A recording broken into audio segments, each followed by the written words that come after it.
వంశీ అవకాశవాది. అవకాశం ఎటు వస్తే అటు మాట్లాడతాడు.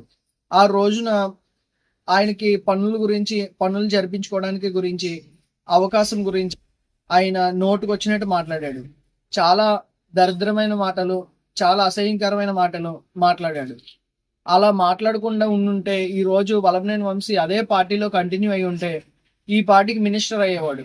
నారా చంద్రబాబు నాయుడు గారు ఆయనకి ఎంతో మంచి భవిష్యత్తు ఇచ్చారు. తెలుగుదేశం పార్టీలో మంచి భవిష్యత్తు ఇచ్చారు ఆయనకి. ఆయన చేతులారా పాడు చేసుకున్నాడు. నమ్మకాన్ని పోగొట్టుకున్నాడు. ఎంతో నమ్మకంగా వల్లభనేని వంశీని ఆయన చంద్రబాబు నాయుడు గారు చూసుకున్నారు.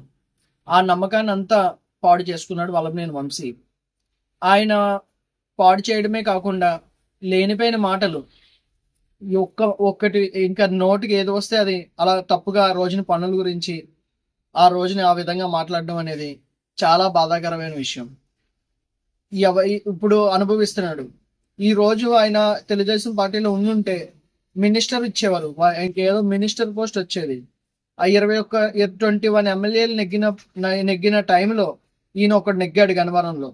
లోకేష్ గారు కూడా అప్పుడు ఓడిపోయారు. అలాంటి పరిస్థితుల్లో ఈయన నెగ్గారు. ఈయన నెగ్గి అంత మంచి భవిష్యత్తు ఆయన చేతులారా పాడు చేసుకున్నాడు. ఏదేమైనా ఏ అవకాశం వస్తే ఇటు, అవకాశం రాకపోతే అటు అనేది చేయకూడదు. ఒకళ్ళని నమ్ముకున్నామంటే ఆ నమ్ముకున్న విధంగానే వెళ్ళాలి. అది మాత్రం గుర్తుపెట్టుకుని ఉండుంటే ఈ పార్టీకి చాలా బాగుండేది.